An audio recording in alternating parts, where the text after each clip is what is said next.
This is a presentation of the SHL Network, brought to you by J&M Media.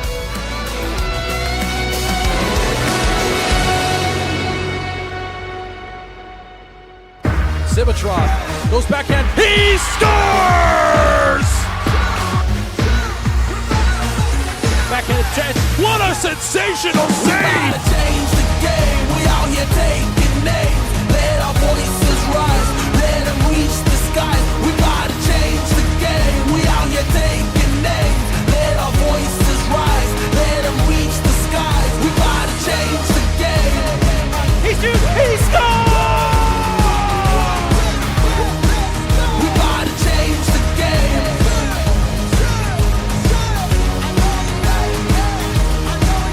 Let's go.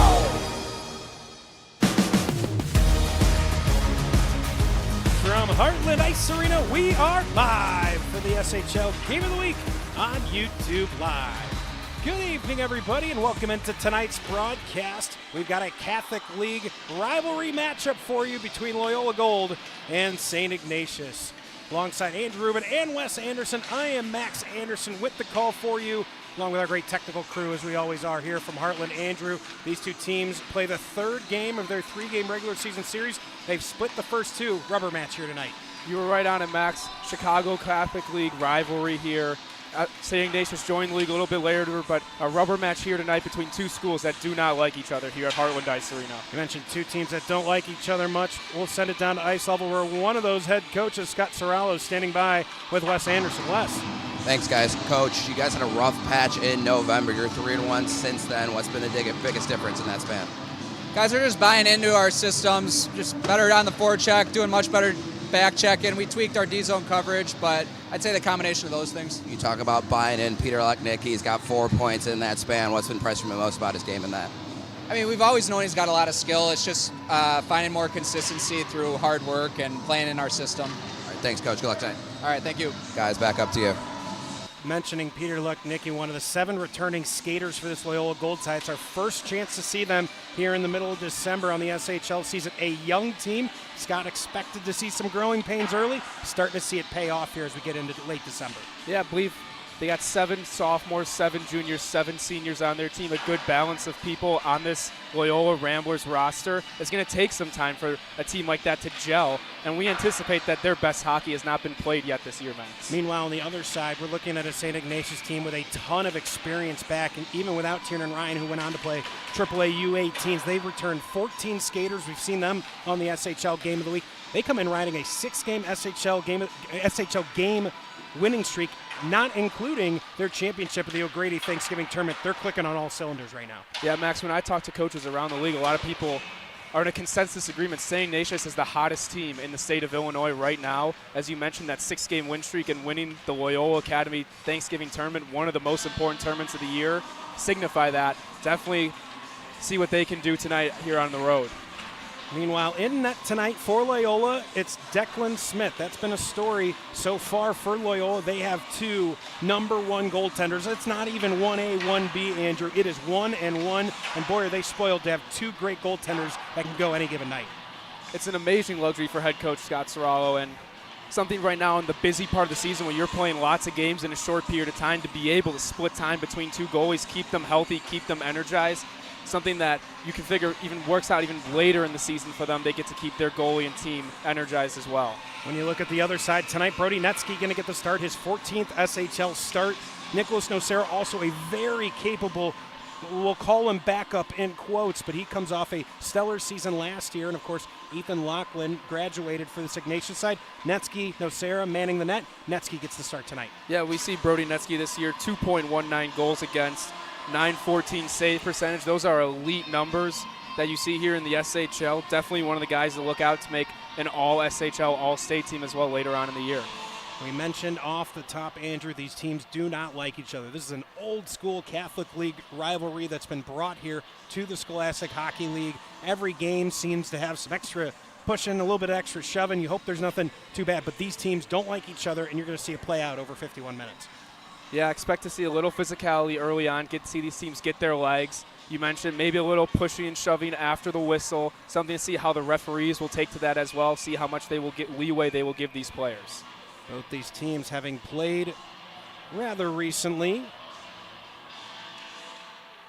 It was a game against York for Ignatius, their last SHL game. They did play St. Rita last night, a 7-1 victory in the Catholic League. And talking to assistant coach Jeff Rogers before the game, Jackson Steinloft got an assist in that game and became the all-time leading scorer for St. Ignatius last night.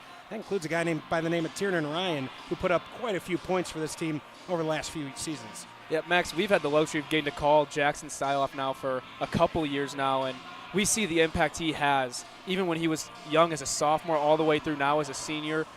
Arguably one of the best players in the state of Illinois. Definitely somebody to watch out for tonight is 33 in white for St. Ignatius. So both teams getting their final instructions. Andrew, we've got our penultimate game of the week here. We'll have one more game of the week next weekend. That'll be live from Mount Prospect Ice Arena. That one will actually be carried on Marquee Sports Network, so I guess the last one you'll see here on YouTube this season. But again, the great partnership that the league has developed between Scholastic Hockey League, the Chicago Wolves, and Marquee Sports Network. The next game of that series next weekend. But we've got 51 minutes and a couple of crucial points in a very clogged standings here in the SHL.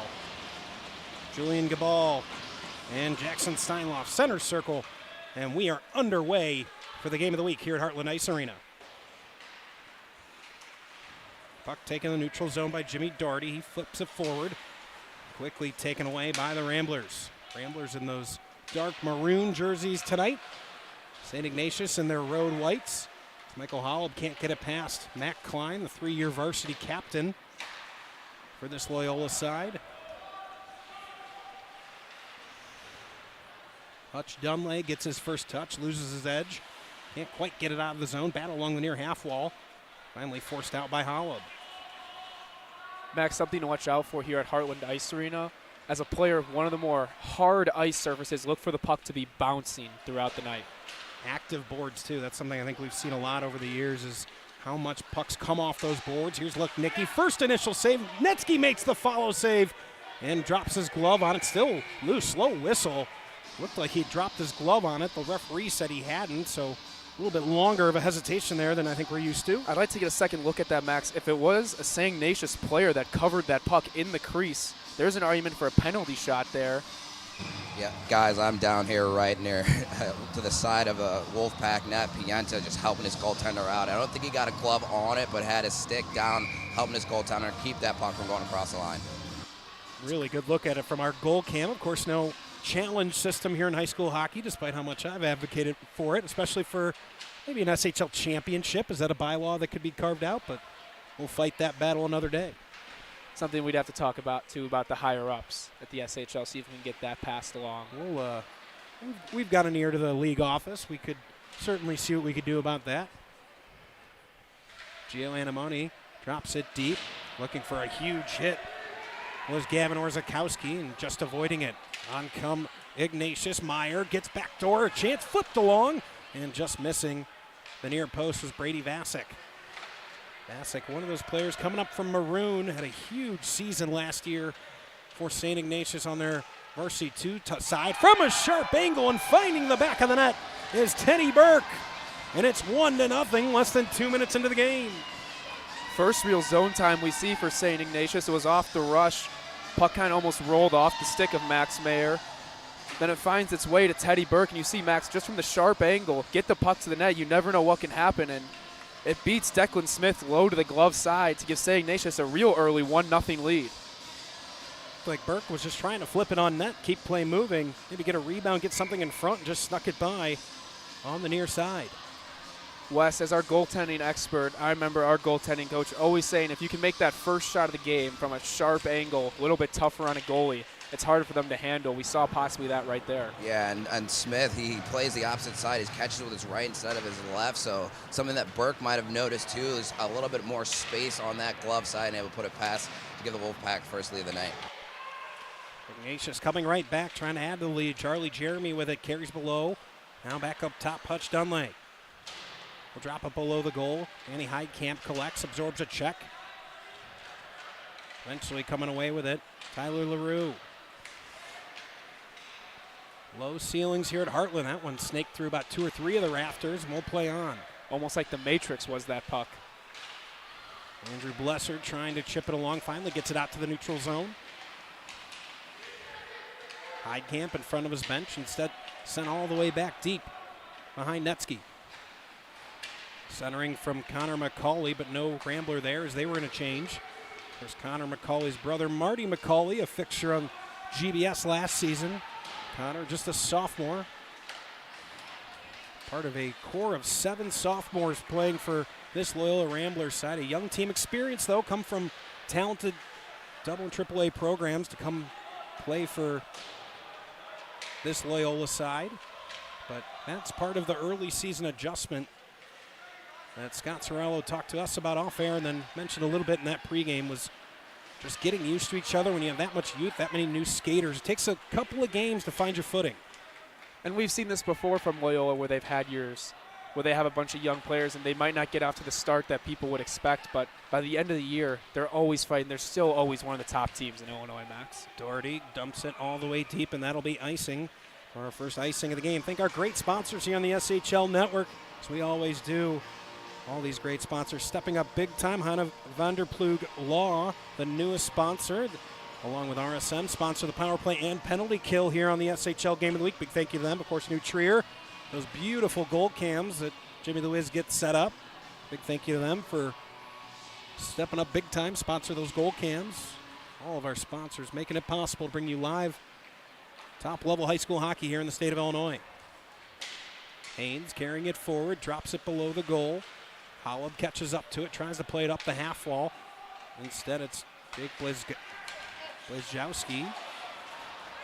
And his rink-wide pass intercepted and played below by Walsh. Collected by Steinloft. Can't get it past Blazjowski, so Loyola comes in counter rush here. Blazjowski fighting for it. Matt Klein coming away with it. Klein absorbing a stick check. Carrying all the way below, gets it to the high slot. Active stick from Holub. Didn't let a shot get off, but see, Matt Klein likes to get up involved in the play. He's an offensive defenseman. He's very good with the puck on his stick, and he will get into the action often tonight. Good pass for the middle of the ice. Jack Dwyer just can't control. Max, you mentioned Klein. You can see the confidence he has with the puck. His head instantly goes up, looking for some of his teammates to make plays. Mentioned Jack Dwyer's name, just his 5th game, and that's not because of injury. That's because he plays football also, won a state championship with the Rambler football team. Always so impressed with the way football players can get off the field, and within a game or two, he's already got a goal and an assist. Just an incredible athlete. Of course, we had Mikey Baker for the last couple of seasons. He's now kicking down at Ole Miss.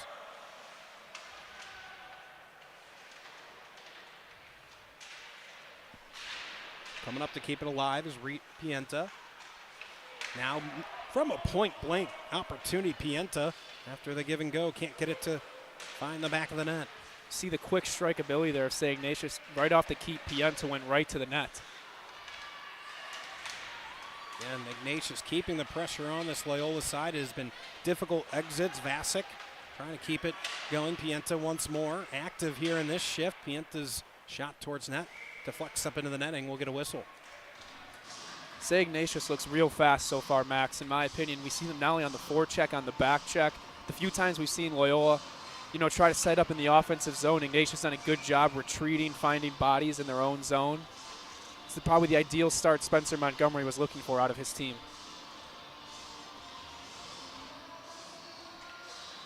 Draw to come to the right of Declan Smith. Only seen one shot, and that one got by him, leading to the 1-0 score in favor of St. Ignatius. Blessard doesn't get a lot on that puck up the far wall, so Ignatius able to keep it alive. Big hit, but Ignatius keeping it in the zone. Heidkamp tried a backhanded pass to the slot, got intercepted, now dying for Loyola, can't get it out. Heidkamp gets another shot on goal. From the point, a lot of traffic from the shot from Doherty, but kicked aside by Smith. The flex up into the netting, another whistle. Max, I think that puck got deflected by a Loyola defender in front. I believe that was off of Declan Jones. Tough save there for Smith, as he was also screened on the play. Yeah, Rubes, going back to your previous point, too, Ignatius 8-1-1 when scoring first in the SHL just proves you how tough this team is to come back on. here in league play. So let's see if the Ramblers can change that tide here tonight. 10:54 to go here in the first period. Steinloff and Gabal lock up once more in the face-off dot. Steinloff can't keep his feet. Matt Klein takes it away for the Ramblers. Now Klein with speed for the middle of the ice. Lays off for Blazejowski.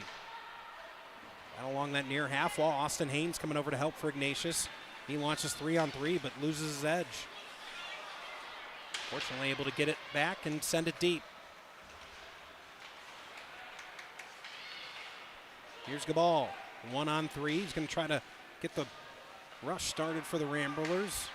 Blazejowski curls off the half wall into the slot. Backhanded shot. Netsky got a little piece of it. Directed it to the corner. Klein at the near point shoots. No traffic in front. Easily deflected away by Netsky.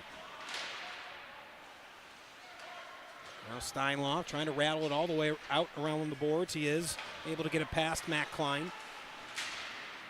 Now Hutch Dunlay, like a shot out of a cannon, comes up, wins it. His little wrister kicked aside by Smith. Now dragged down in the corner. Loyola bench wants a penalty. They're not going to get one. I think they have an argument for that one. Looks like Hutch Dunlay almost dragged down the Loyola defender. Jeremy trying to get it back to the point, but it's intercepted by the Ramblers, and sending it deep is Pearson Daverman. Heidkamp able to chip it out along the far wall. Tyler LaRue will dump it deep and give Loyola a chance on the forecheck. Gilbertson gives away. Here's LaRue. His shot fought off and able to get his stick to it was Dunlay to clear it. They'll take the icing, but that's one or two shaky rebounds in goal from Netsky here early. Hasn't bit them yet. Defense has been there to pick it up, but certainly something to keep an eye on. Yeah, Max, we saw that shot. We'll get another great look at it here from the goal cam. Just almost goes in and out of the glove there of Netsky. Ends up right in front of him, but St. Ignatius doing a good job clearing that front of the net of any rebound or danger. Wes, that's right down in front of you. What are you seeing from Netsky early? He looks strong and it's on top of his crease too, but the Ramblers doing a good job of creating havoc in front of him, making those shots and those first saves so difficult. I think that's what you're seeing from up top too. The one you just mentioned go in and out of his glove. There was some traffic that was coming off to his right that I think he was anticipating there. The voice of Wes Anderson down on ice level. Another puck volleyed in. You can see now, I think Loyola's plan is to get as many pucks in on goal as they can. They've seen some of those rebounds early. They want to test them. Bossert not able to win it. Comes back to Jonathan Walsh. Rink wide. Grayson Rizzuti drops it deep for Ignatius. Bossert able to win it below the goal line. He'll drop to Sam Reef. Reef leaves for Dunlay. Dunlay with speed. Pulls to his backhand. Tries to stuff it home. Smith turns it aside. Thought for a moment was kept in by Sam Reef, but the offsides arm went up, so they had to clear the zone. Some great patience there from Hutch Dunlay. Tried to pull that puck to his backhand to the middle, but up to the save was Declan Smith. LaRue trying to stick handle through defenders, not able to. Back the other way comes Reed Pienta. Pienta shot easily gloved by Declan Smith, the senior goaltender. Missed his entire season last year with an injury and coming back this year strong for a senior year. Yeah, and as Wes mentioned earlier, opposite catching goalie catches with his right hand on that last shot there. Normally where you might expect a rebound, firing that to the blocker side, it's actually to the glove side of Declan Smith. Just something that always would throw you off as a player is seeing a different blocker and glove on a goaltender. Nice pass off the wall by Orzakowski. He's trying to hurry for a 2-on-1. A little bit of back check from Brady Vasic. Slowed down the charging. That was Patrick Dine coming up the slot. Kept it at the point. Dropped back below by Declan Jones. Jack Dwyer along the near half wall. Pops off. Now loose in the slot, but Teddy Burke there to clear it for Ignatius. 2-on-2 come the Wolfpack. Drop pass Max Meyer. Near circle. He shoots. And a chest save from Smith. Nicely executed 3-on-2 there from St. Ignatius, but a great job by Declan Smith coming out to the top of his crease to challenge that shot. We get another great look at it right there, and no rebound allowed as well, with a couple of St. Ignatius Wolfpack lurking. And guys, just a little housekeeping. Austin Haynes returns back to the ice. Looks like there was a skate issue he was dealing with through the first 5 minutes of play, but as you see, he's back on the ice for the Wolfpack. He blew a tire right there in the neutral zone. He was looking down at his skate like something was going on, so Good to know that wasn't an injury and it was just a skate issue for him. So important to this lineup. Haynes, third year on varsity, 20 points already in the SHL, including 11 goals. Here's Gilbertson. He'll lead for the aforementioned Austin Haynes. Stretch pass, trying to find Holland darting up the right wing. It's deflected in the neutral zone, but able to drop it deep. Steinloft going to dig it out of the corner. Touch Dunlay, near circle. Drops it for Steinloft. Now Hollab waits, shoots just over the crossbar on a high rising shot off the stick of Michael Hollab.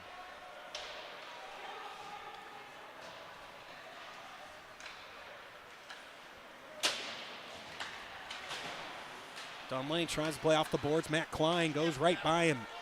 Zone entry for Klein. Again blockered away by Netsky. Steinloft doing a nice job clearing danger. Now Steinloft going to play to himself. And a penalty called as Steinloft looked like he just kind of lost his footing. And it was even a hesitant raise of the arm from our referee. Wasn't sure if he was going to call it. Yeah, and we see the Loyola bench is up in arms on this one. Don't know if we'll get another look. Saw the end of it there. Jimmy, I don't know if we can run it back just a second or two from where you had it.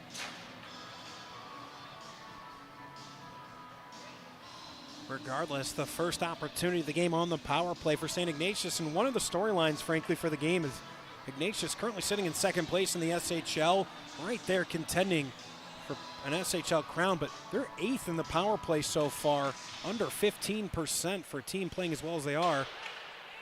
Don't expect the number to be that low, and that's certainly something. I remember talking to Spencer Montgomery before the season started, a huge focus. He thought with the amount of offensive talent they had, their power play should be improved. And Max, you look at this team and they have plenty of offensive firepower. We've already seen Steinloff, Holla, Haynes. They've been all over the ice so far in 5-on-5, and they got a well-experienced defenseman, Hutch Dunlay, as well. You would think that that power play could be clicking on all cylinders. They haven't been able to get it going yet, but something to watch out for. Again, not able to get possession on the rush. McCauley thought for a moment to challenge Netsky. Instead, he'll head back into the neutral zone. See Tyler LaRue up top trying to force play. He'll force it right. Able to get it deep as Heidkamp. 1:06 to go on the power play. Nothing much yet for Ignatius on, and again cleared by the Ramblers. Loyola is very passive setup in the neutral zone, but as soon as that puck enters their zone, they are very aggressive. Steinloft with a great pass to Haynes. His wrister goes over the crossbar. See the creativity from Jackson Steinloft. Here's Hollab in the corner. Clears some space to find Steinloft. Back to Hutch Dunlay. Dunlay wants it back at the slot extended. Shot towards goal. Skipped off the ice. Just wide of the goal. Now from a sharp angle, Meyer. Not able to get all the way through. Meyer does a nice job using his body, clear space, turns, shoots, goes through the 5-hole, and makes it 2-0 St. Ignatius. What a redirection that was by Austin Haynes, Max. Right from our perspective, we had the perfect look. If we can get a replay of this, you will see it, the shot from Meyer. But you'll see Haynes just right in front, and you'll see that deflection as that shot opens the pads of Declan Smith. And that redirection, just the slightest change right there, ends up going right between the legs of Declan Smith, and that will double the St. Ignatius lead. You see him start to get out of that crouch just a touch after the deflection, and it was that just slight lift of the pads that created the space in order to sneak the puck in. And as we mentioned, Max, we can see this St. Ignatius power play really starting to turn a corner. They're 1-for-1 here tonight. You mentioned the hot streak that they're on. Something to watch out for the rest of the season is St. Ignatius can get this power play rolling. How much better of a team can they be? That's the key, right? Is you can get that power play going with everything else they're doing well defensively. Obviously, Brody Netsky and Nick Nocera in net just continue to be more dangerous as they move along. Now we'll see how Loyola responds. Could have been a high hit there called on Loyola. We're not going to see a call, though. Bossard able to create enough room for Teddy Burke to take over.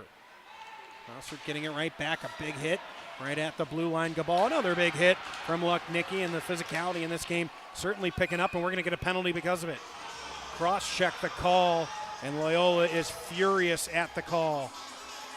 It's going to go against Peter Lucknicki. Again, our power play sponsored by RSM, the power of being understood. Lucknicki not happy at all. Loyola faithful not happy at all. And we've arrived at a critical moment early in this game with 3:34 to go in the first. Yeah, we saw Spencer Montgomery immediately throw out his first power play unit again. So they got 3:34, so they will have the whole power play in this period if needed. Something also to take note of, Max Jackson Steinloff has owned the dot so far today. I believe he's 4 of 4 on faceoffs, and you've heard me talk about enough how important faceoffs are on special teams. Of course, Andrew Rubin, a stalwart in the faceoff dot in his day, even recovering from an injury. You knew he could win a faceoff drop. As I mentioned, there's your announcer's jinx, but Loyola will be very happy with that win to send that puck down the ice, and we saw how hard it was for St. Ignatius originally to crack this kind of neutral zone trap that Loyola has set up. Dunley finds Max Meyer. See the diamond that Loyola sits in. Wanting to play is Smith so they don't give up a neutral zone draw, and well done. Racing for it, McCauley. He's at least going to try to waste a little bit of time. Now Meyer collects for Ignatius with 1:30 left on the power play. That misses everybody, and that's going to be an icing. The cardinal sin of the power play committed by Ignatius, so we'll have a draw down in the Ignatius end. And Max, something that's interesting to look at, when I played, New Trier ran this sort of penalty kill setup that Loyola is. They got 3 guys across the blue line and 1 guy up top to pressure that initial puck carrier. That guy in the middle of the ice drops back towards the middle, towards their goalie, so in case of a dump in, he can be there to ice the puck. He can be the first one. Teams will try to exploit that, see if they can make sort of an area pass into that high slot area, try to get a guy flying through for a good chance. Haynes able to get this one deep. Howell giving it chase. Good body check by Anthony Donato. Trying to clear. Hutch Dunley keeps it in. Dunley leaves for Holub. Now Meyer, top of the near circle. He'll turn about, one-timer, looking for a deflection front, gets it. Now Smith sprawled out, puck still loose. Dunley can't get a foul shot on. And now Steinloff got checked pretty hard. He's a little bit slow to get up and finally able to get back to his feet, get back to the neutral zone. Great job there from Declan Smith after that first shot to be able to recover, and also great job by the Loyola defense to not allow a shot after that original chance. 35 to go on the power play, now shorthanded. No, just a step too quick. Was Pearson Daverman getting another look here. See that puck bouncing around. Can't see it. Nope, there. Now you can see it. Puck was still loose in front. Declan Smith going to get a couple of saves on this one. Sprawled out right pad leg to keep it in front of him, keep his team down just 2. Yeah, it looks like that skate, Max, completely reached out. Just got enough of that puck. Very easily could have been 3-0 St. Ignatius early on in this one. Jimmy Doherty with 15 to go on the power play. Heidkamp drops it low. Danny O'Connor getting a chance on the power play for Ignatius, but more of the same. Much better kill here for the Loyola Ramblers. Final 5 to go on the power play. Max, that's a very big kill for this Loyola team. Going down 2-0 really could have the St. Ignatius foot on the throat of Loyola, but they were able to come up with that big kill. Hopefully look to get into the second period, down 2-0, or maybe even get a quick one here at the end of the period. 1:15 left to go in the first. High hit as Brady Vasic braces. Weird bounce. We see that at this rink almost every time we're here. That stanchion on the far side has created some memorable goals over the years. I can think of a couple against New Trier for Loyola that have come off that stanchion on the far half wall.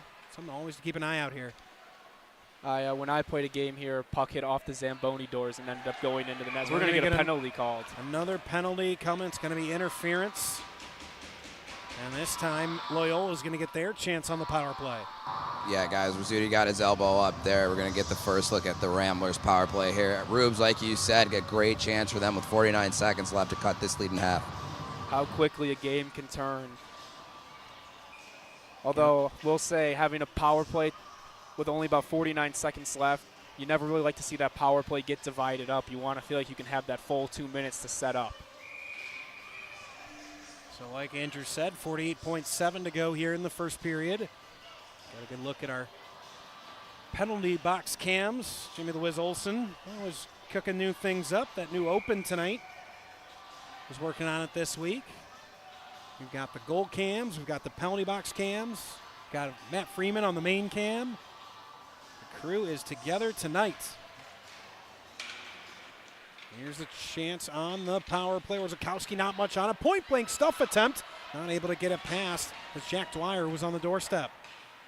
Warzakowski gets it back. One timer from Blazejowski, and Netsky ices this one down with 34.6 to go in the period.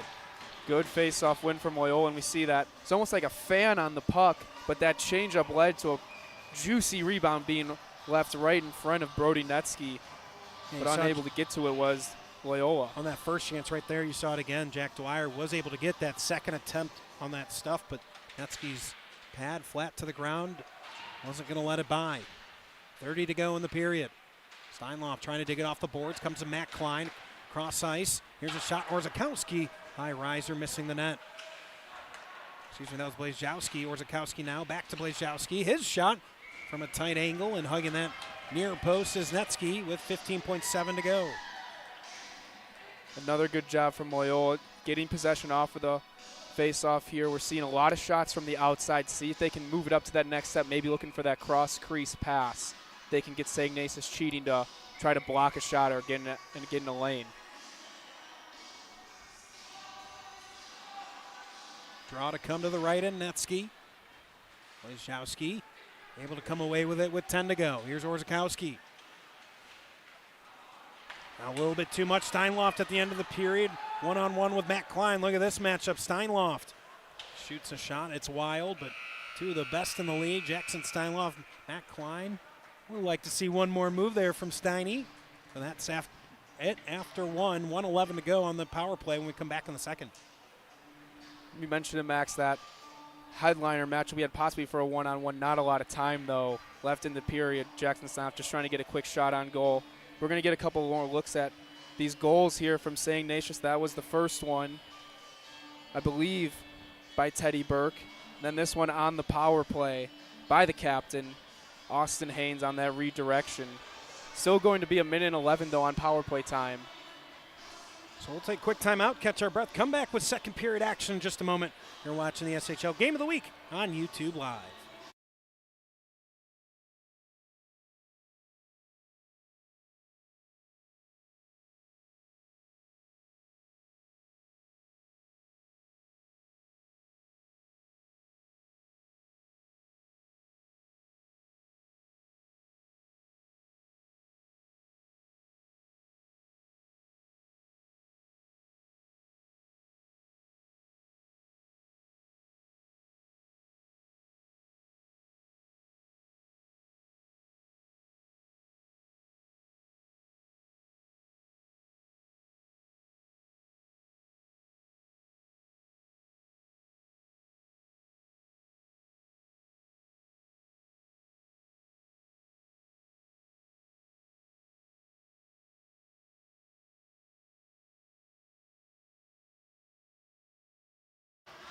Welcome back live, SHL Game of the Week. Andrew Rubin, Wes Anderson down on ice level, and Max Anderson. 2-0 our score after one. First shot of the game went in for St. Ignatius. And a power play goal a little bit later on, our goals so far, but Loyola, a huge opportunity to start the second period on the power play. 1 minute to go on that power play. Dwyer makes one man miss. He gets taken down, no call. Steinloft able to win it for Ignatius. Just an Iron Man as Jackson Steinloft. Finished the period on the penalty kill. Right back out there for Ignatius. Does it all over the ice for the Wolfpack. A coach's dream to be able to have your first line center be able to roll on the power play and be your first penalty kill as well.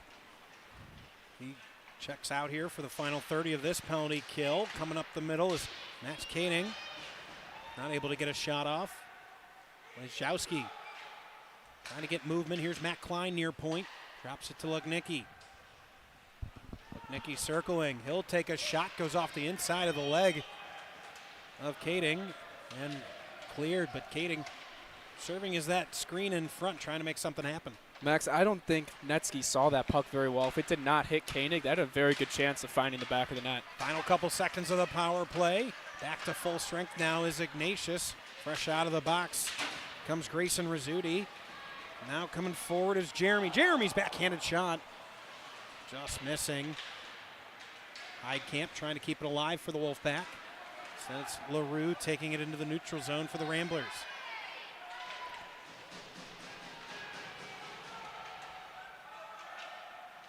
Now kept alive. Kading now checking the corner. We're going to get another penalty. That's going to be a penalty. And right back to the power play is Loyola. Get a little bit of extracurriculars as well. So I believe this penalty will go against Hutch Dunlay. See if we can get a signal on that penalty. Of course, RSM powering the power of being understood. Hannah Vanderploeg Law sponsoring our Powerly Kill. See, roughing is the call there. The referee just deemed it a little bit too much from Hutch Dunlay. We're going to get our second look at the Loyola power play. 17.2% on the season for Loyola on that power play. Penalty kill for Ignatius, very good, 92.6%. In the SHL, that's good for third, but anything over 90% in high school hockey is a great clip. In terms of the penalty kill, here's 9. Yeah, 92% and third in the league is very interesting stat. Through 13 games, I believe, that GBN hadn't even given up a penalty kill goal. I believe we were calling the game. It was the first one in that GBN-GBS game. It was in that North-South game. They went at least 31, their first 31 shorthanded opportunities without giving up a goal. So, some good penalty kills here in the SHL. Here's Daverman with speed. Now dropping. Backhanded Gabal. He doesn't have anybody. Dying on the other side. He takes a shot. The riser knocked down by Jimmy Doherty. Trying to play it off the boards and is able to get it out. Here's Donato. Shoots it in. Sticked aside by Brody Netsky. Daverman. Near circle. Jackson Bossard's stick gets there just in time. Here's Gabal with the puck. High slot shot. Blockered away. Kading in the corner. Teddy Burke trying to pry it free. Donato, the shot, action in front. Backhanded follow chance, just missing the near post. Off the stick of Jack Blazjowski. Finally cleared all the way down ice, and Ignatius can take a breath. Couple of good chances from Loyola on that rush, but unable to get a couple of bodies in front of the net looking for that rebound opportunity. There's Blazjowski. Centering pass, not able to handle it was Dwyer. Dine collects, carries it below the goal. Final 5 seconds. Gilbertson trying to clear it up the boards, kept alive. Blazjowski again, the shot. That's the end of the penalty. Oh, what a save. Netsky getting across as Luknicki couldn't take a one-timer. Back to full strength is Ignatius. By far the best chance of the game coming right back. Max Meyer. Max Meyer on the breakaway. Might have put it too far out in front. He did. Declan Smith able to stick check it away. An exchange we had there. Loyola's best scoring chance of the game. Followed by a fumbled breakaway chance by Max Meyer.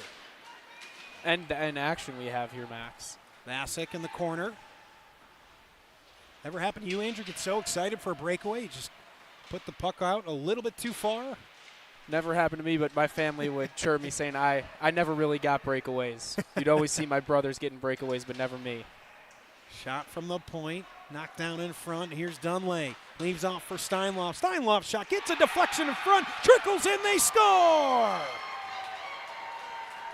Off of multiple deflections, it found its way past Declan Smith. It's 3-0. What a look from Hutch Dunlay. You see so many players when they get this puck, he's walking in the high slot, but he doesn't have a clear lane. He slides it over to Jackson Steinloff. And his shot almost looks like knuckles, maybe gets deflected. Hard to tell there. Thought it got deflected in real time. Yeah, guys, I'm right here, just to the right of Declan Smith, and it looked like whoever the Rambler defender was got a stick on that. You could see Smith almost double clutch as he went to make that save, and just a seeing eye shot. I don't think that got more than 6 inches over the line, and the Wolfpack extend their lead to 3 here. So Jackson Steinloff gets credited for the goal, so it must have been deflected by him in front. Dunley gets the assist. 3-0 Ignatius. Don't forget, this is how first game of the season went. Ignatius got out to a 3-0 start. The young Ramblers came all the way back to tie it 3-3. Now shot right back is Netsky, and McCauley with a little shot after. Simon Moynihan didn't like that, a little pushing and shoving, but came all the way back from the Loyola, actually won in a shootout. Yes, it was a 3-goal comeback all in the third period, I believe it was, for Loyola. But, Max, I want to go back to that save we saw from Brody Netsky on Lochnicki. You mentioned he could not get a one-timer off, almost like the puck caught him a little bit by surprise. It was right before Max Mayer blocked the shot to go down the breakaway. Just how quickly things can change. What easily could have been a 2-1 game flip-flops into a 3-0 lead for St. Ignatius. That's a great point. One of those moments in the game you'll certainly remember if this ends up being a convincing St. Ignatius win. They're now in some pain. Not sure what happened as Daverman lost an edge, and he's slow to get back to the bench. Here's Holub. Drops it for Steinloft. Austin Haynes in the slot, Holub, but it was on his offhand. Not taken away. Nice poke check by Gavin Orzakowski. Has Blazowski on his wing. Active stick Burke, able to make sure it gets out of the zone.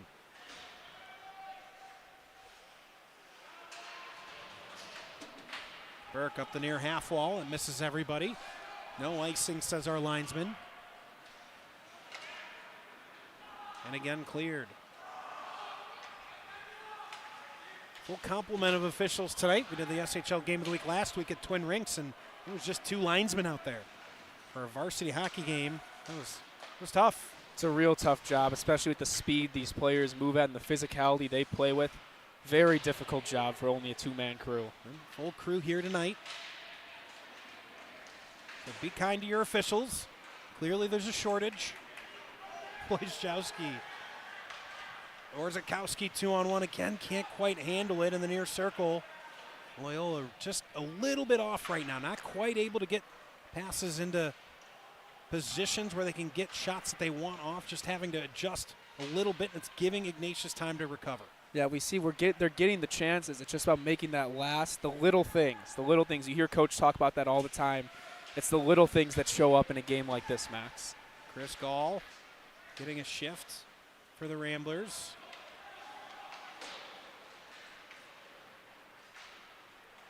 Now 10:09 to go in the second period. 3-0 our score. Deflection, says the linesman, so we'll play on. Interesting wave of ice there, in my opinion. Dine leaving for Declan Jones. Now Jones with a head of steam up the left wing. Jones's shot, high riser, blockered away in the dangerous area right in front, still bouncing around. Finally, Netsky able to steer it aside. Great job from Jones there to follow his shot. Lochnicki dragged to the ground. That's going to be a power play for Loyola. Teddy Burke absolutely grabbed the shoulder of Lochnicki, dragged him to the ice. So another power play opportunity coming for the Ramblers. Yeah, we see the official there as Teddy Burke, trying to plead his case, says you kind of just wrapped him up. Seems like something you might have seen on the TV today on NFL Sunday. Another chance here for Loyola to get back in this game with their power play. Speaking of which, a matchup on the broadcast as well. Was wondering when that was going to come up today, Max. Going to get everybody at home a live score because I know you're waiting on my and Wes's fantasy football matchup. Just know that ESPN has me at a 55% favorite, so it's a battle.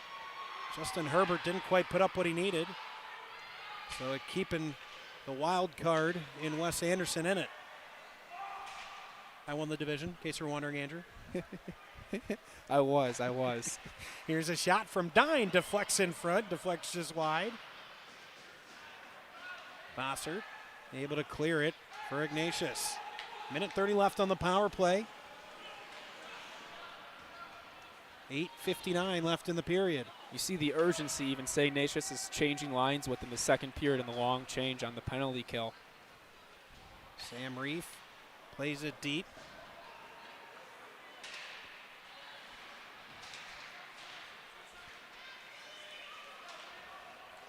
Averman, bit of a dangerous move, but he executes it well, gets it back out to the neutral zone. Big collision with Reef. Jack Dwyer collects for the Ramblers. Now 3-on-2 the Ramblers. There's going to be a penalty behind the play. Again, it's going to go, I think it's probably going to be on both. Yeah, they're both going to go.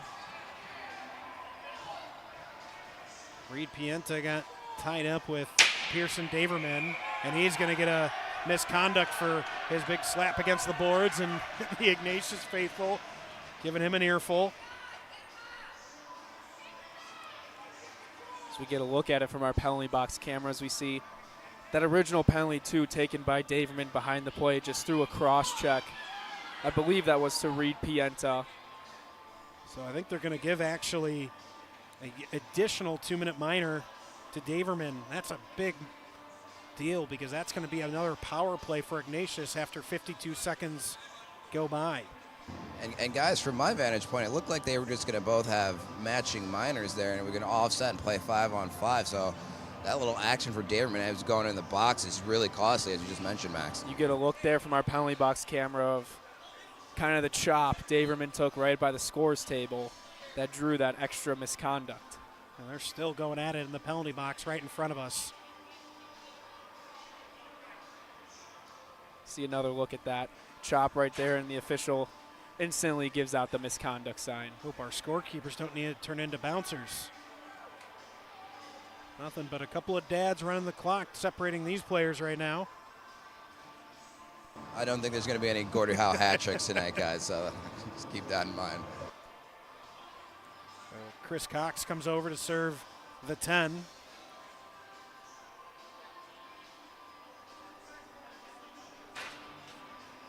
So I believe we're going to have 4-on-4 play.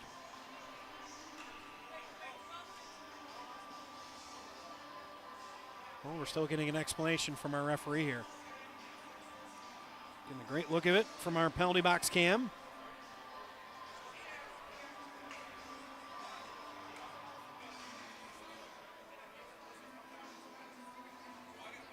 So what's been posted so far is Edmund Burke, 2 minutes.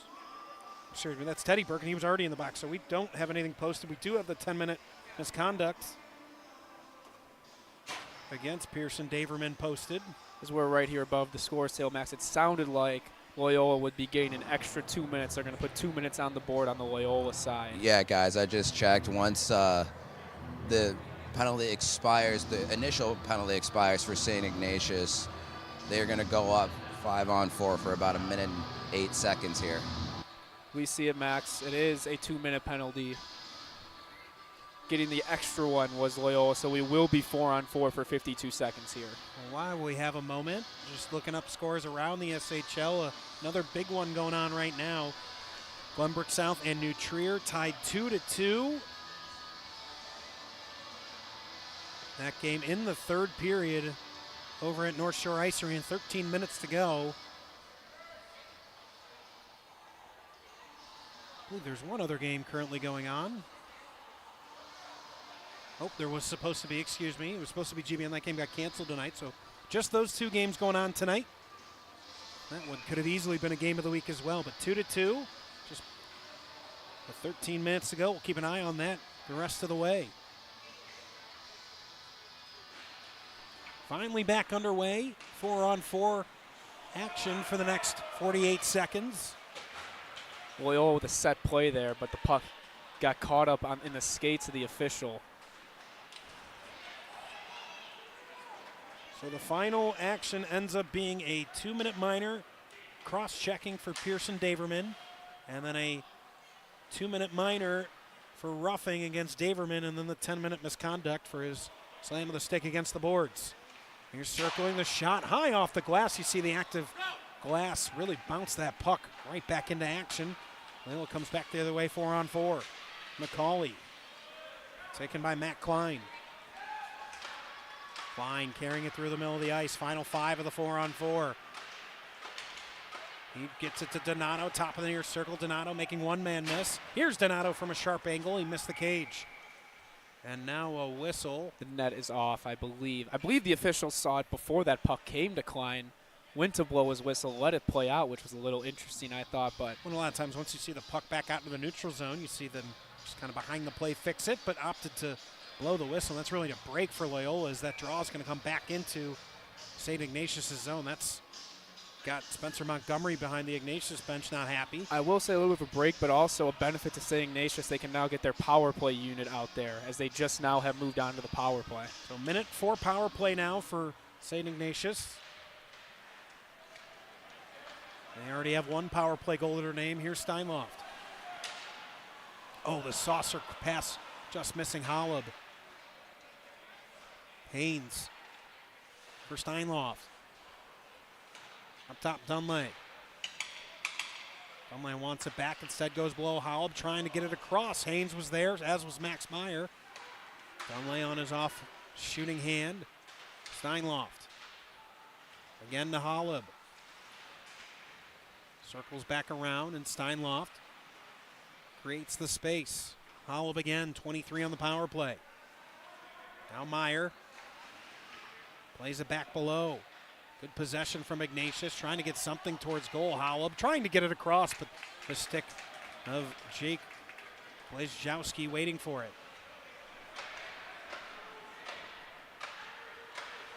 Final 5 seconds. Back to full strength now is Loyola. And now given away. It's going to be a breakaway for Cox coming out of the box. Cox trying to stuff it home. Big save, Netsky. No, on the follow chance, Cox gets it to go. Or was it Dwyer? Regardless, a break for Loyola, and they get on the board. We're going to need another look at this, Max. I could not tell if it was a Loyola player or a St. Ignatius defender that this puck actually ricocheted off of to go into the net. But Cox, right out of the box, instantly gets in on a breakaway here. So we see the initial save. Oh, my goodness. I believe it was the St. Ignatius defender almost just dragged that puck. That's Hutch Dunley, excuse me. So I think it's Chris Cox who's going to get credit for his first goal of the season. Chris Cox, who was serving the minor for Daverman, falls into his first goal of the season. How about that? Just the break Loyola was looking for to try to get back into this game. Now the official score is giving it to Jack Dwyer. I have a feeling our very own Sam Schwartz is going to go back and correct that one, because I'm pretty sure that's going to be Chris Cox that will get credited with that goal.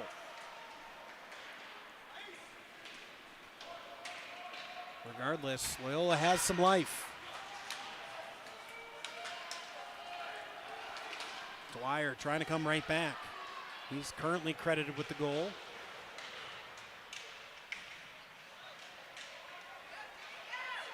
.5:45 left to go here in the second period. It's Charlie Jeremy. Skates wide.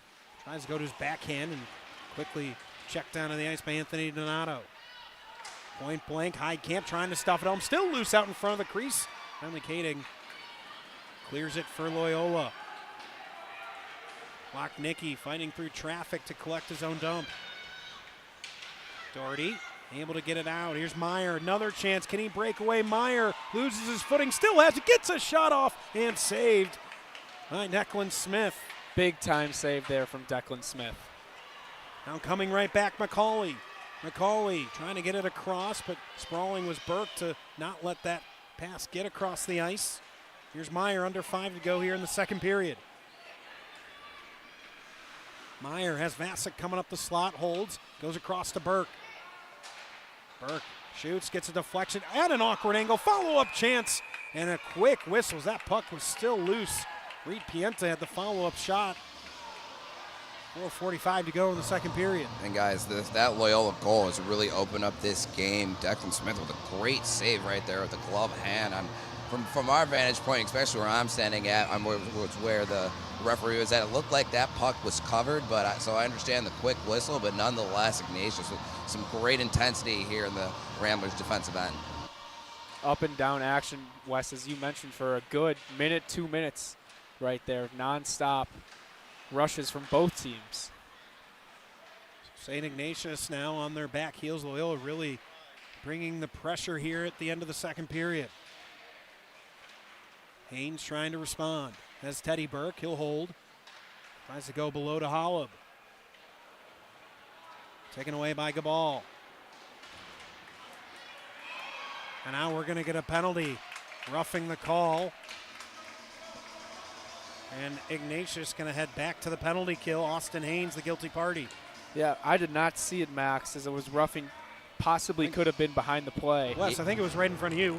Yeah, I don't know if you could tell by my reaction. It looked like that was just a routine hit. Maybe Haynes got his hands up a little high, but I don't necessarily love that call if I'm Ignatius.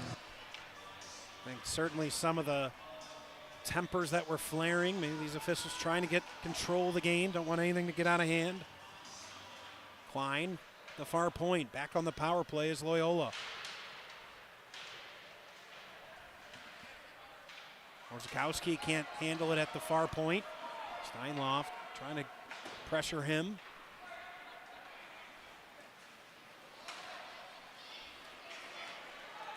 Puck finds its way across. Now dragging to his backhand. Backhanded shot, just missing the far post. Beautiful move from Peter Lechnicki. Now there's some issues on the Ignatius side, and down in a lot of pain is Simon Moynihan. They're desperate to try to get the puck out. Moynihan is really struggling to get off the ice. They're basically 5-on-3 at this point. Finally, Moynihan off. Lechnicki's shot right into the logo of Ignatius. Simon Moynihan in a lot of pain coming off the ice just now.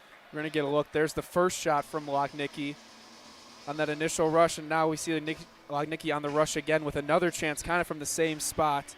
But Brody Netsky out the top of his crease for both of them to meet both those shots. And Rubes Lechnicki watching some Coach Chippy videos with that toe drag there. It looked pretty nifty from my end.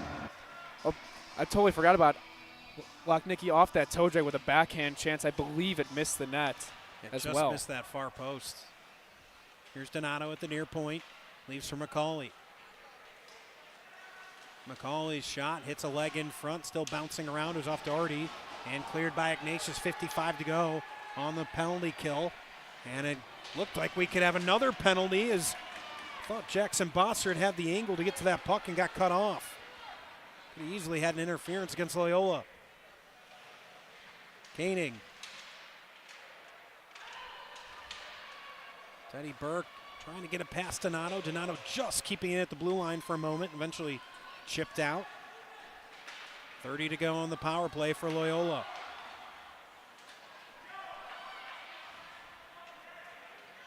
Again gets in on Netsky and hard charge towards the net. Anthony Donato getting a stern talking to from the defensive core of Ignatius. Yeah, I'd say Ignatius not liking the little extra chops Loyola's giving to Brody Netsky. Something you expect, though, too, right? You talk about two teams that don't really like each other. We've seen, especially in this second period, just how chippy things have gotten between both the Ramblers and the Wolfpack. Yeah, Wes, I see myself from now seeing some things behind the play, maybe a little extra slash, a little extra shove. Guys trying to get in, see if they can get a reaction out of somebody else, draw that next penalty. Trying a centering pass was Chris Gall.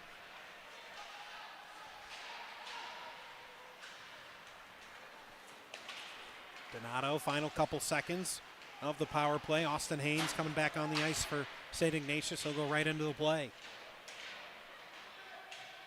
See the snow build up on that far wall in front of the Loyola bench. 2 minutes away from an ice clean. Jeremy carrying the puck below the goal. Stops. Leaves for Heidkamp. Heidkamp pulled down, and he's going to draw a penalty. Matt Klein, whether it's hooking, whether it's holding, it's going to be on power play for Ignatius for the final minute 47 of the second period. Originally looked like Jeremy thought he got that penalty and went up in arms. The official signaling that it is going to go to Matt Klein. Just under 2 minutes to go here, Max. Huge opportunity for both teams here to try to end the period on a high note.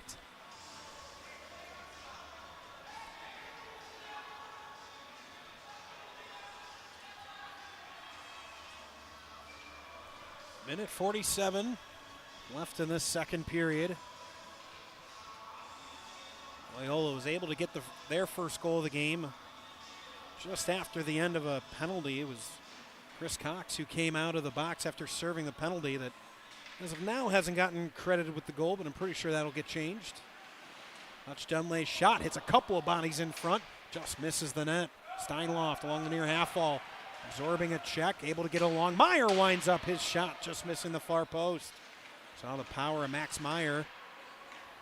Him and Hutch Dunlay, those twin towers on the back end. Trying to wrap it around the board. Steinloft kept alive for a moment. Instead, McCauley comes away with it. Haynes bothering him the entire way. Now McCauley. Again, that puck just hits a patch of snow and dies in the corner. Not only by the benches, Max, I can see the snow build up throughout the ice here. It's going to be real difficult to make those quick, high-skilled plays on a power play right now. These teams have been pushing hard.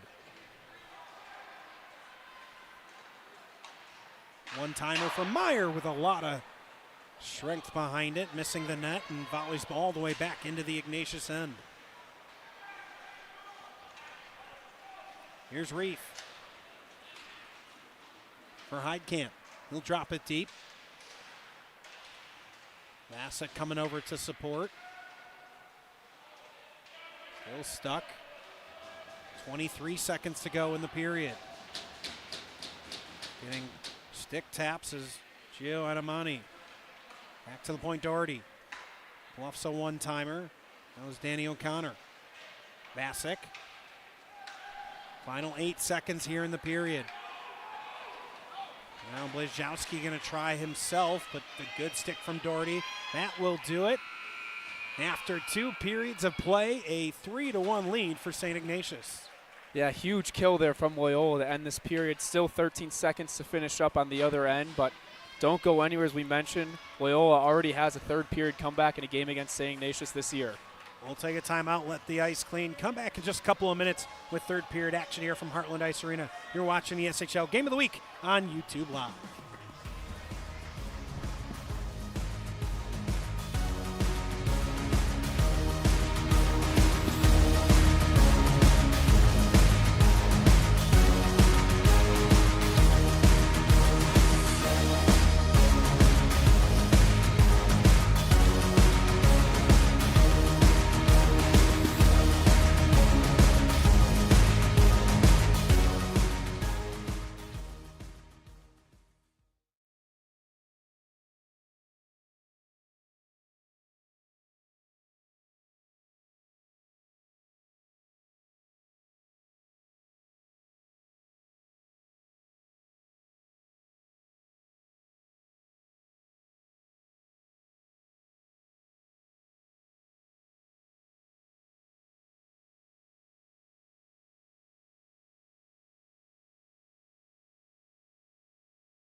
Heartland Ice Arena. Andrew Rubin, Wes Anderson down on ice level. I'm Max Anderson here with the SHL Game of the Week. A 3-1 score after 2 periods. Ignatius leading. We're going to send it right down to ice level.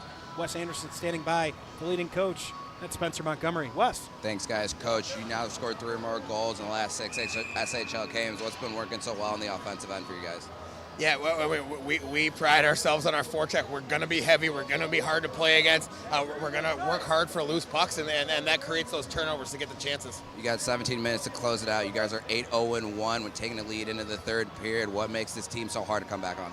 You know what? It's discipline. It's hard work. We play to the final buzzer. You know, earlier in the season, we gave up a lead against these guys. We're going to be playing with a purpose here. All right, thanks, Coach. Good luck in the third. Thank you. Guys, back up to you. Mentioned that lead. We mentioned it at the end of the second period, Andrew, that 3-0 lead they had in that SHL opener that they ended up losing that game in a shootout. Speaking of shootouts, New Trier and Glenbrook South have gone to a shootout at North Shore Ice Arena. We'll keep an eye on that. Appreciate you tuning in with us here on the SHL Network. Max, 13 seconds to go as well on the Matt Klein penalty. Interesting to see what Loyola does. The strategy is start the period if they want him to just kind of filter right onto the ice, or if they want to start out with 2 defensemen, have him skate across, something to watch out for. Fresh sheet of ice here at Heartland.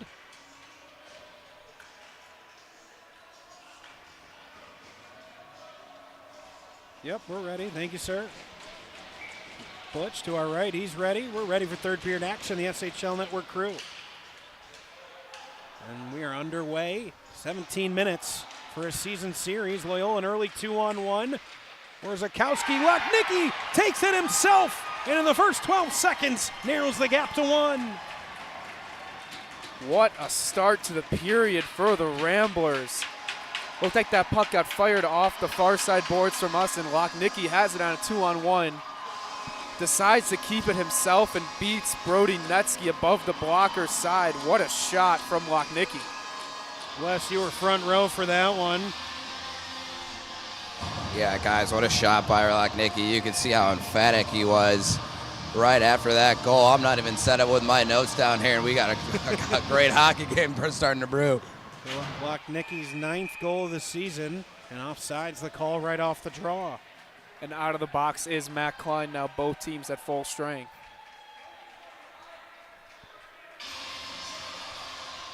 So the shorthanded, I didn't even really thought through the fact that that was a shorthanded goal for Loyola. Here's Holub trying to change the momentum right now. It's circled all the way back in Loyola's direction after the start to this third period. Puck misses everybody, and that will go for icing.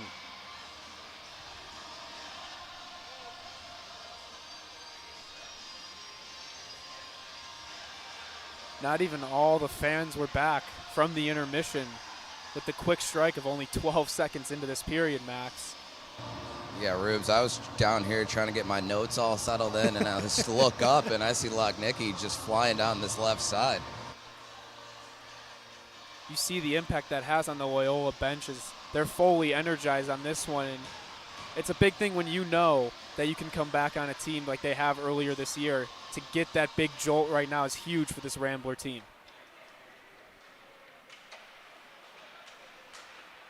As we see on our side screen here, New Trier's just won in a shootout.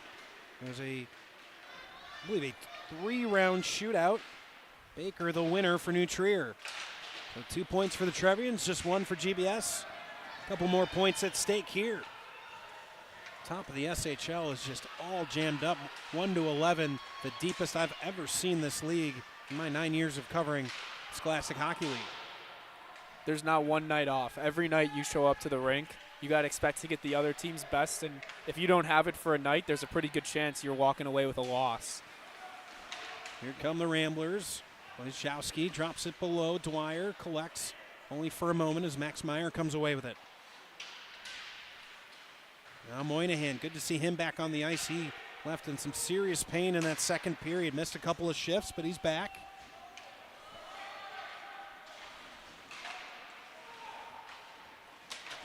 Rink wide, Meyer gets a piece of it. No icing. It's Tyler LaRue. LaRue going up the middle of the ice, missing everybody. That'll be icing.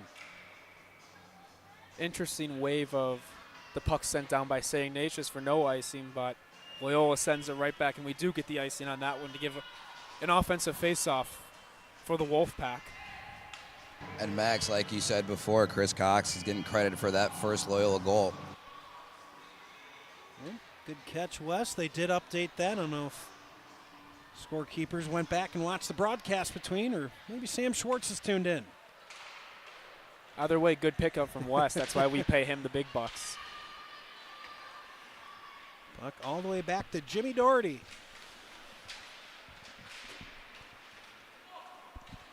Puck pops loose. Settled by Kiefer Gilbertson. Doherty calmly off the near wall. Here's Holub trying to get it across, sprawling to knock it down. Getting it right back is Holub. Now still loose. Steinloft wasn't able to get a shot off.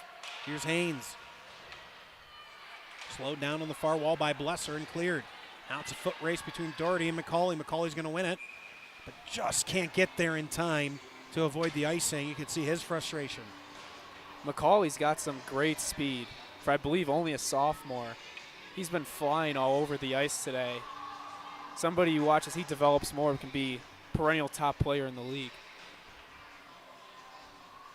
14:26 left here in the third. Draw to come to the right of Declan Smith, a senior netminder for Loyola. A little bit over 91% save percentage on the season for him. 2.41. Here's a chance coming forward. Lucknicki again. And a first save and a second save by Netsky. It was Gavin Orzakowski that came in late trying to add to the action. Wasn't able to. What a set face-off play that was from Loyola. We saw them try to run that earlier. Puck got caught in the ref's skates. We see it here again. It springs Lucknicki for a breakaway. It seemed like he could never get the puck settled down, though, Max. Seemed like that puck was right on edge. We get a great look at it here. It's the blocker. Lucknicki tried to go top blocker where he found that second goal, but just another great save by Netsky, again on top of his crease, even able to pick up that second chance off the rebound there with the right pad. Good eye by you, Wes, and this one in particular wasn't quite as high as the first one that he got to find the back of the net. This one just about middle of the cage, maybe just on the top third. That goal that he scored was top shelf. Definitely a save you have to remember as we get further into this third period for St. Ignatius. We have our first save to remember call of the broadcast. We'll keep an eye on it. Puck bouncing around in the slot. Klein trying to issue it forward. Lucknicki trying to stuff it home for another goal, but saved by Netsky. We saw that first shot from Lucknicki beat Netsky, but since then he has brought his A game to the third period as Loyola has been all over the Wolfpack so far, getting a flurry of chances. Yeah, Netsky is doing a great job here in the third period. He had 2 great saves, too, there in the second as well, doing whatever he can in this game to keep his Wolfpack team ahead. Face-off draw, won by Ignatius. Played off the near wall, trying to find Rizzuti. Said Gabal back for the Ramblers. Comes to Doherty at center ice. He'll rifle one in. Smith going to keep it alive for Dine. Off the far wall, Wojciechowski. Dine sandwiched off the puck. Dwyer trying to fall. Fortunate bounce comes right back to Dwyer, but can't get a shot off. Now Gabal. Rizzuti right in front of his bench. With some speed, turns the corner. Still looking for some help. Ignatius able to make a couple of changes. Rizzuti still with it, finally fired it. Still waiting in front. Bossert trying to stuff it home. Loose on the back door, but never got over the line. Dunley winds up his one-timer, just missing the far post. Now Rizzuti behind the goal, trying to absorb a check. Ignatius has been able to get a full change here in the offensive zone. First real sustained zone time we've seen for St. Ignatius. Couple of second, possibly third opportunities there. Great job from Loyola, though, to clear that puck. It looks like that's Jack Dwyer right there as that puck slid across the crease, was able to get his stick on it and clear the front of the net. Otherwise, a Wolfpack was waiting in the wings right for it and would have had a wide open 4x6. 12:26 left in the third period. Draw one cleanly by Ignatius, but it's McCauley for the Ramblers who has really come on strong in this game. You've seen his minutes start to increase as this game's gone along. I think Scott Sorrello likes what he's seen.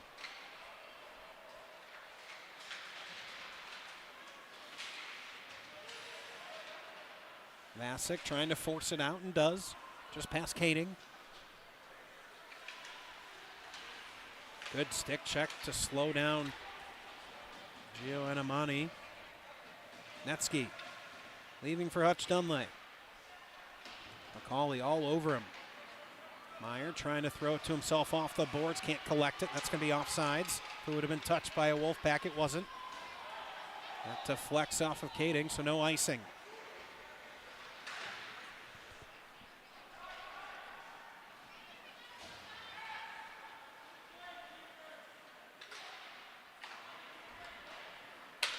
Pass comes along, gets deflected up into the netting.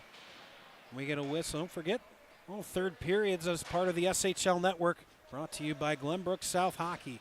Really appreciate them stepping up. Big donation to the league into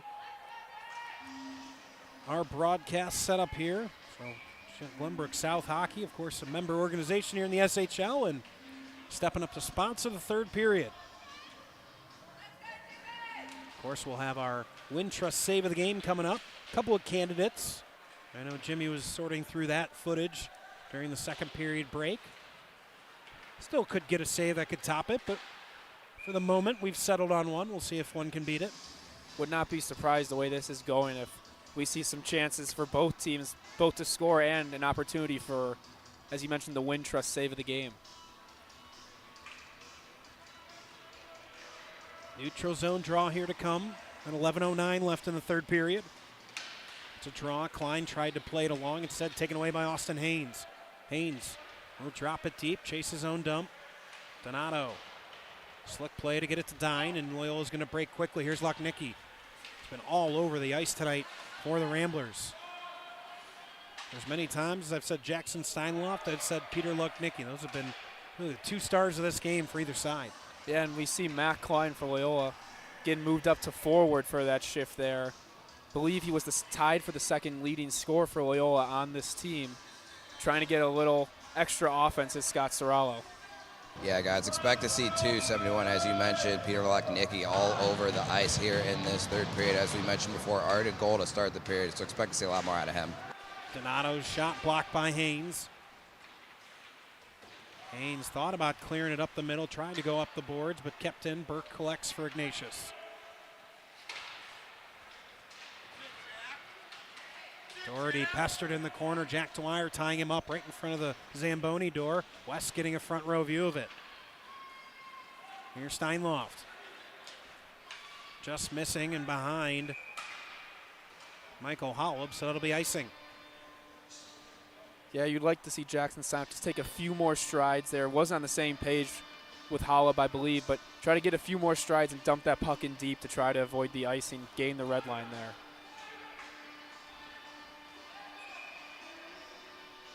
10:15 to go here in the third. 3-2 our score. Loyola getting the second goal just 12 seconds into this third period to reduce their deficit to 1. Now a long stretch pass trying off the boards. Like a geometry problem there, trying to figure out the right angle to spring his forward free. Not quite able to connect. It's the same play we saw that sprung Lochnicki on that breakaway earlier in this period. We see Ignatius now run it. Just goes to show you think geometry's not important, kids. If you can get that angle right, you can score a goal. Here's Cox. I suppose you could also learn that in pool. Other ways to learn it. The indirect pass is one of the most underused tools, I think, in today's game. Huge hit in the corner. Gabal just took out Hutch Dunley. Hutch Dunley, one of the biggest players in this league. That's as big a collision as you'll see. Now trying to find the game-tying goal, missing everybody. And now a fortunate bounce, trying to catch up to it. Charlie Jeremy coming out as Declan Smith. And fortunately, Tyler LaRue catches up to it. Huge collision behind the goal. He throws another check. Reef able to keep it alive for the Wolfpack. Intensity and the physicality picking up here. Puck coming out to the slot, but it was on Reef's backhand. Big time heavy hits going on right now, Max. Thrown from both sides. Walsh going to fire it deep for Ignatius. Still off. And that's going to be an intentional offsides here. We're going to go all the way down into the Ignatius end. I don't think Grayson Rizzuti had any idea that the zone hadn't been cleared. Tough break there for St. Ignatius. You know, sometimes as a player, people say, how do you not hear the official screaming offsides? You just can't really hear much. You know, you're in your own head. You're so into the action of the game, you can't hear, and results in a defensive zone faceoff. One by Loyola, shot off the draw, kicked aside by Brody Netsky. Donato playing it along the far wall. Doherty's going to chip it out and over everybody. Puck stops short of the end line, so no icing. Rizzuti gets it far half wall. Huge collision behind the goal. Now clearing some room and clearing is Gavin Orzakowski. That misses everybody. No icing. Lochnicki catches up to a break for the Ramblers, gets it into the slot. Orzakowski, sharp angle, trying to stuff it home. Netsky sprawling and keeps it out. The Ignatius bench was incredulous that there was no icing call. I think they have an argument for that, but Max, you always talk about it. I don't think Netsky knew where this puck was, and there's nobody that looks more helpless than a goaltender when they don't know where the puck is. Guys, and you know I'm standing right down the goal line. There was a little bit of space on that short side that I think Orzakowski saw, but Netsky somehow able to get his body in front of that and keep that from going in. There's a shot from the point, hit a couple of bodies, deflected wide off the stick of Anthony Donato. Wojciechowski loses to Hutch Dunley. Now Teddy Burke. Now Hutch Dunley's down and in some pain. Loyola's got a chance here. Gabal Dunley is in some serious pain behind the goal. Not sure what happened. He was pressed up against the boards. Didn't seem to be a whole lot to it. We'll see if we have a replay of it. Nothing that we can see there. See that collision? Big hit. That wasn't related. That's the same play just off to your screen to the left. It was Hutch Dunley. Oh, I think we've got our answer. Guys, I think he got hit in a very uncomfortable spot, and that's what's causing him to be labored over in pain right now. But I think he'll be able to return to the game after he gets a breather or two. All right, we'll give Hutch Dunley some privacy, and we'll get back to it.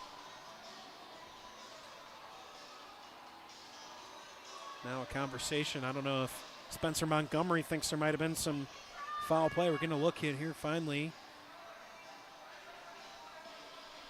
We're just going to let that replay speak for itself.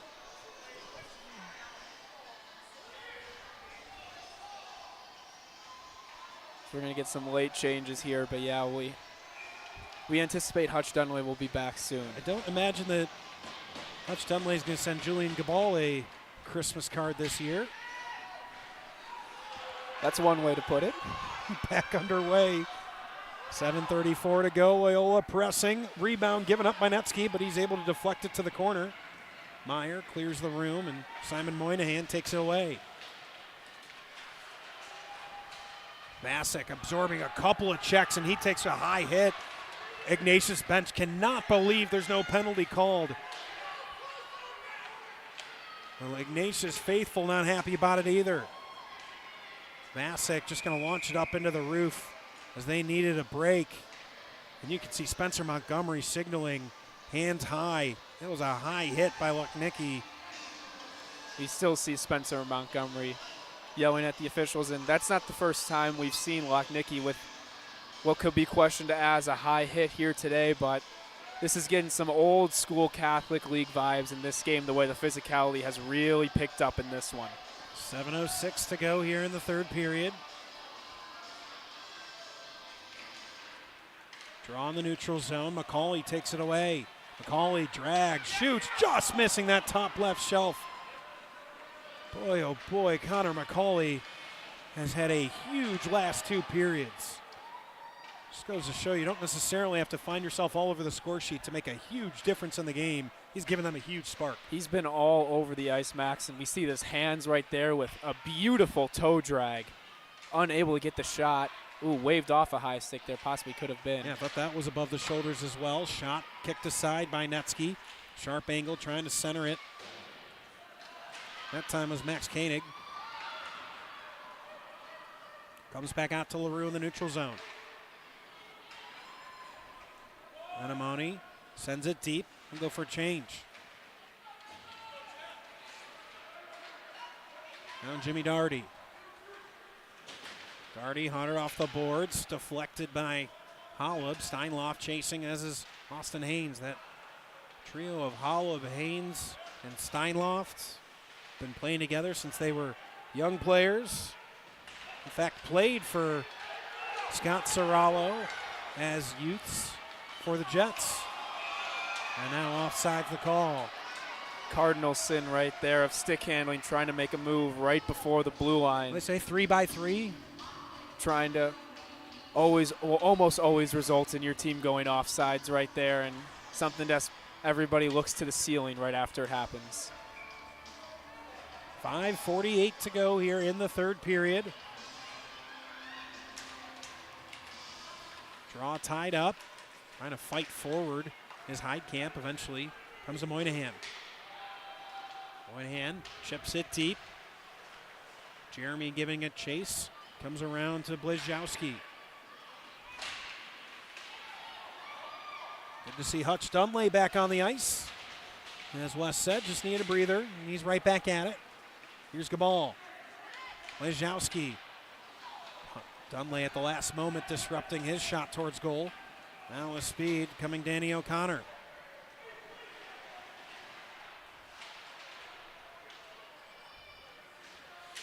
Spins all the way back out. Jonathan Walsh sending it back in.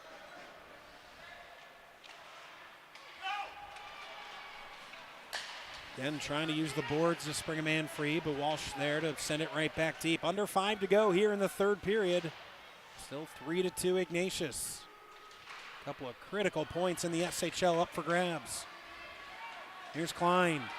Klein races ahead. He again just stick handles there. Andrew just called it out about a minute ago. That extra little stick handle put his man offsides. Again, you see that, and both of the players look to the ceiling. A little bit in confusion as well, but real interesting, Max. I remember Ryan Cowan being a defenseman for Loyola, where his senior year we saw him move up to forward a little bit to try to ignite some offense. And it's no surprise to see Matt Klein be the same. We saw him with the puck. He's so confident, willing to carry, willing to set up plays. So intelligent, too. You can trust him if you're Scott Serralo. Absolutely. Just like he could Ryan Cowan, 4-year varsity player. A lot of fun covering his varsity career at Loyola.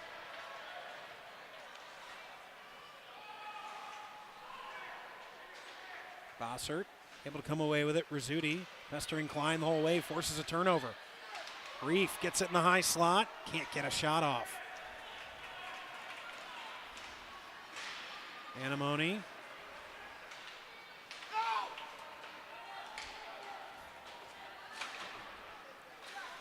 Hutch Dunley, eventually Bossert getting it deep. Under 4 to go in the third. Big check, and we're going to get a penalty against Tyler LaRue. And Loyola cannot believe it. Ignatius going to head to the power play with 3:49 to go. Yeah, it looked like it was a hit from behind there that drove Jackson Steinloff into the wall. We'll see we're going to get the call here. So 2 minutes for roughing the call. Real tough penalty to take with less than 4 minutes to go in this one, down by a goal. Shot advantage 27-18 the way of Loyola tonight. 3-2 where it counts on the score sheet for St. Ignatius. I wonder if we can pull up what the shots are here in the third period, because it seems like it has been all Loyola. You are correct. 8-2 so far here in the third period in favor of Loyola. Here's a shot right off the draw. It fought off. So that was right at him. Another shot missing just near the near post. Max Meyer collects. Waits. Drops for Holub. Gets it right back. He's going to fire towards goal. Deflects off Haynes, but not towards net. Now Hutch Dunley just chips it back in on Smith. He keeps it alive. Hopefully can clear it for the Ramblers, and does.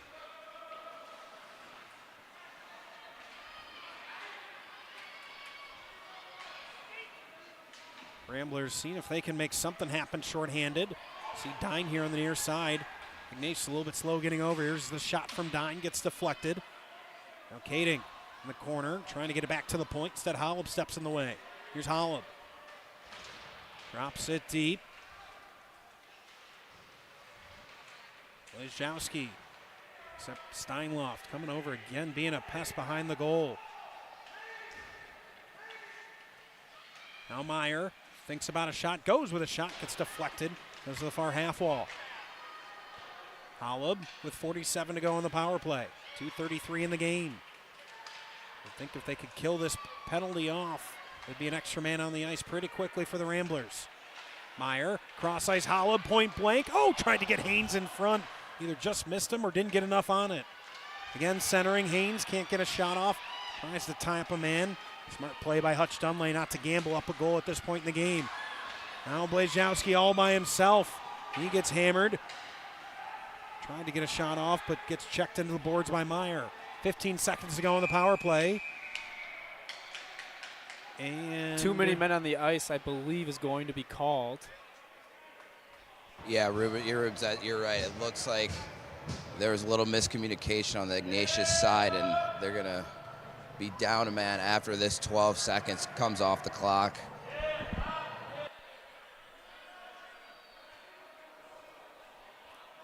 I did not pick up on the too many men. It looked like it was actually the linesman who blew the whistle to signal the call. Just as tough as that penalty Loyola took late in this game, just as tough for St. Ignatius in this one. As we're going to get a timeout from Loyola. wow. 12 seconds of 4-on-4 time, and then the remainder of the way will be a power play for Loyola unless, of course, they score to end that power play. Exactly 2 minutes left in this game. 2-minute minor penalty for too many men on the ice as Simon Moynihan, excuse me, that's Michael Holub serving the penalty for Ignatius. We see Coach Scott Sorrell out there with his dry erase board, drawing it up, see if he can get a set play. We'll also see when they pull their goaltender. You know, some coaches elect to wait to see once they have possession. Also, you know, with the 12 seconds, maybe you wait until you're on the power play as well to pull the goaltender, then you can have the two-man advantage. I definitely think the way to go for Loyola right now, though, is you got to get a couple guys in front of the net and find a way to get a puck through, get it to Netsky, and look for that rebound. We've seen some rebounds in front of him all day. St. Ignatius has done a great job of clearing the front of the net, but with a two-man advantage, you think Loyola can just outnumber them in front of the net and look to bang home a rebound to tie this game. Wes, you poked your head into that Ignatius huddle a bit. What were you able to glean? Head coach Spencer Montgomery said, don't be afraid to be aggressive, especially with going down a man here with less than 2 minutes left. And Rubes, as you said, knowing that at some point Loyola is going to have to pull their goalie, he said, don't be afraid to shoot at the net. There's no going to be icing on that anyway, so excited to see what happens here as we get down to crunch time. Empty net here to start, so Scott Serralo going very aggressive as they'll have an offensive zone draw. They've got 6 out on the ice. Or they should have 5 out on the ice, I should say. Yeah, so there will be icing if they say Ignatius wins this faceoff and attempts a full ice shot. There actually will be icing as we still are even strength again for. Should be 4-on-4. Loyola's got 5 bodies on the ice. As they should with the empty net, yes. Yep, thank you. Had the official confused as well. 2 minutes to go in the third period. Loyola trying to find a game tire. Dwyer back to the point, Klein. Now back to full strength is Loyola. They've got 6 on the ice now. Shot blocked away by Netsky. Jack Blazkowski joins the play, and now it's cleared, and that's an empty net shot. Just missing, but no icing because they're on the penalty kill. That's the one twist. When you do get to this point and have the empty net, Ignatius doesn't have to worry about icing. Blazkowski pulls to his backhand, trying to wrap around. Leaves for Lechnicki. 1:15 to go. Matt Klein. Active stick from Heidkamp deflects that pass. Taking it below the goal now. Orzechowski. Here's Lechnicki. Orzechowski trying to get it across to Blazkowski. Blazkowski shot into the logo and swallowed up by Brody Netsky. 57 to go. Good job by Loyola to keep retaining possession, but we see it only one guy in front of the net here on this shot. Got a lot of guys on the perimeter right now. You got to think they got to get a few more bodies in front to make things a little bit more difficult for Brody Netsky. A crucial spot there too. Netsky, no rebound, as you mentioned. Rubes Dwyer was basically in his lap there at that point. So crucial part to not give up that rebound and a potential second chance opportunity. Great pickup from there, Wes. Face-off draw to the left of Netsky. Matt Klein. Now Orzakowski. Orzakowski getting it right back. Up top, Klein. Thinks about a shot, instead goes to the far side. Look, Nicky, 38 to go. Klein. Wojciechowski, under 30 to go. Looks back door, just misses Luknicki. Klein's going to keep it in at the far point. Klein. Wojciechowski can't handle it. Wanted a one-timer. Now Doherty's going to pin it in the corner. 18 to go. Wojciechowski circles. Looking. Gets it all the way across. Wojciechowski. Now 10 to go. Klein with the shot. Blocked. Now Steinloft coming away with it. Steinloft. He takes a shot towards net. Just misses. But it won't matter. 2 seconds to go. And St. Ignatius wins the season series 2-1. Wins the game 3-2. What a job on the penalty kill for St. Ignatius to close this one out. Great job from Brody Netsky as well, not allowing any second chances. And we saw it was a shot block there at the end from the forwards of St. Ignatius. And then they clear the zone, and that will give them the season series win. So with the close of the season series, teams come together and are going to shake hands. But I'll take this moment. I got a text from our social media director, Dylan Ward, reminding you that the jersey battle, the SHL jersey battle, has become a fixture the last couple of seasons. Starts tonight at midnight, the seeding round. So go ahead and head over to the SHL Network on Instagram. That will start tonight. But you're going to look at the save of the game here, presented by Wintrust. It was back in the second period, and I believe it was a remember that save call from Andrew Rubin that kept the game 2-0. I think it was about 15 seconds later that they scored, or they had the breakaway, and it was about a minute or two after that that they scored the third goal. So a great remember that call from Andrew Rubin. Yes, was a great save, too, from Netsky, be able to push from post to post and get his blocker on that save, and that save ended up being huge for them. All right, we're going to send it on ice level. Wes Anderson's got Jackson Steinloft. Go ahead. You get the game-winning goal in tonight's game. You also have this, like your 6 point against them. What brings it out of you when you play against this Loyola team? I mean, they play really physical, and I mean it's Loyola. It's a Catholic school rivalry. We used to play Jesuit Cup against them. I mean, it's our old coach from Jets, so it's a lot. It brings a lot out of us. They're able to score that opening goal there in the third period. We're going back to the first game you guys played against them. You had a 3-goal lead. They were able to wipe it out. What was the message on the bench to kind of get you guys back and focused in that third period? I mean, Loyola's been coming back from down big all year, so we knew we had to stay locked in. We kind of tried to run like some type of trick play off that face-off, and it didn't really work out. But we're confident. We've been rolling the last month and a half, so we had a good feeling about that one. All right, thanks. Go enjoy the teammates. Guys, back up to you. As Jackson Steinloft said, Ignatius continues to roll along the 3-2 win.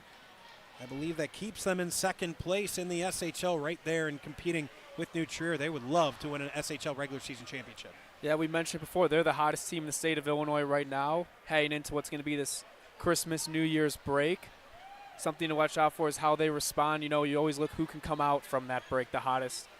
But right now, you got to have St. Ignatius right at the top of your list in the state of Illinois. And as for Loyola, I think they really played well in that third period, especially towards the end of the second. They really pressed hard on this St. Ignatius team.